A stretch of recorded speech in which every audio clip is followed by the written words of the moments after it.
Hi friends, welcome to Kriti cricket. இன்னைக்கு மதியம் 2:30 மணிக்கு இலங்கைக்கு எதிரான ஒரு நாள் போட்டியில் இந்திய அணி களமிறங்க இருக்கிறது. இதில் களமிறங்க போகிற பிளேயிங் 11 குறித்து ரோஹித் சர்மா ஒரு முக்கியமான தகவலை தற்போது செய்தியாளர்களை சந்தித்து தெரிவித்தும் இருக்காரு. இதில் கீப்பராக யார் செயல்பட போறா?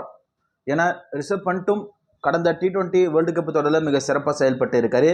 அதற்கு முன்னாடி நடந்த ஒன்டே உலகக்கோப்பை தொடரில் KL ராகுலும் சிறப்பான ஆட்டத்தை வெளிப்படுத்தி இருந்தார். இரண்டு பேருமே காயத்தில் இருந்து வெளிவந்து அவங்களுடைய சிறப்பான ஆட்டத்தை வெளிப்படுத்தி இருக்காங்க. இதனால இன்னைக்கு யார் களமிறங்க போறா அப்படிங்கிற மிகப்பெரிய எதிர்பார்ப்பு எழுந்தும் இருந்தது.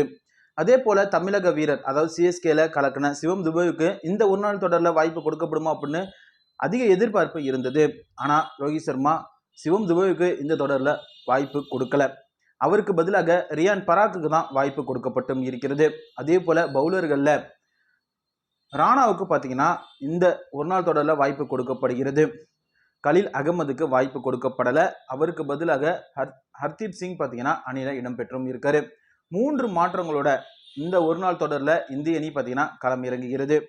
ஓப்பனர்களாக ரோஹித் சர்மா, சுப்மன் கில், 1 இடத்துல விராட் கோலி, 2 இடத்துல ஸ்ரேயஸ் ஐயர், இவரும் பார்த்தீங்கன்னா அணிக்கு தற்போது திரும்பி இருக்காரு.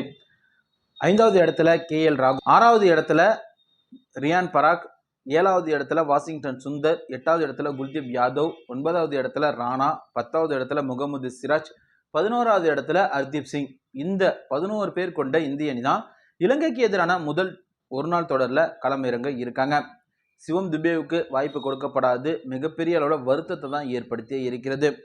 அதே போல அணிக்கு திரும்பி இருக்கும் ஸ்ரேயஸ் ஐயர் மற்றும் KL ராகுல், இவங்க 2 பேரும் சிறப்பான ஆட்டத்தை இன்னைக்கு வெளிப்படுத்தினால் அடுத்தடுத்த போட்டிகளில் அவங்களுக்கு தொடர்ந்து வாய்ப்பு கொடுக்கப்படும் அப்படிங்கிறது உறுதியான ஒரு தகவல்.